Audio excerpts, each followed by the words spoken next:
मुकदमे की पेंडेंसी और बैकलॉग न्यायपालिका के समक्ष बहुत बड़ी चुनौती है। इस समस्या को प्राथमिकता देकर सभी हितधारकों को समाधान निकालना है। मुझे ये जानकर प्रसन्नता हुई है कि इस सम्मेलन के एक सत्र में केस मैनेजमेंट से जुड़े कई आयामों पर चर्चा हुई है। मुझे विश्वास है कि इस चर्चाओं के व्यवहारिक परिणाम सामने जरूर आएंगे। हमारे संविधान में पंचायतों और नगरपालिकाओं के माध्यम से स्थानीय स्तर पर लेजिस्लेटिव और एग्जीक्यूटिव निकायों की शक्तियों और उत्तरदायित्वों के लिए प्रावधान किया गया है। क्या यही प्रावधान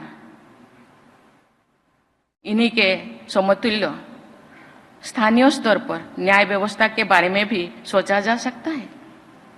स्थानीय भाषा तथा स्थानीय परिस्थितियों में न्याय प्रदान करने की व्यवस्था करके शायद न्याय सबसे द्वार तो पहुंचाने के आदर्श को प्राप्त करने में सहायता होंगे। मुझे लगता है कि इस सम्मेलन में जनपद न्यायाधीश के साथ साथ सभी उच्च न्यायालयों के मुख्य न्यायाधीशों की भागीदारी से जनपद स्तर की न्याय प्रक्रिया को बाधित कर रही समस्याओं के व्यवहारिक समाधान स्पष्ट हुई होगी। मुझे बताया गया है कि हाल के वर्षों में जनपद स्तर पर न्यायपालिका की इंफ्रास्ट्रक्चर, सुविधाएं, प्रशिक्षण एवं मानव संसाधन की उपलब्धता में उल्लेखनीय सुधार हुआ है, लेकिन इन सभी क्षेत्रों में अभी भी बहुत कुछ करना बाकी है। मुझे विश्वास है कि सुधार के सभी आयामों पर तेजी से प्रगति होनी चाहिए।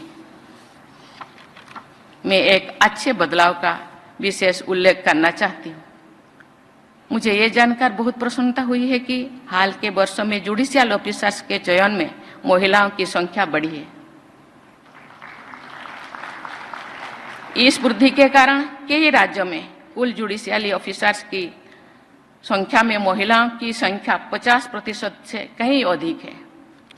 मैं आशा करती हूं कि न्यायपालिका से जुड़ी सभी लोग महिलाओं के विषय में पूर्वाग्रह से मुक्त विचार, व्यवहार और भाषा के आदर्श उदाहरण प्रस्तुत करेंगे।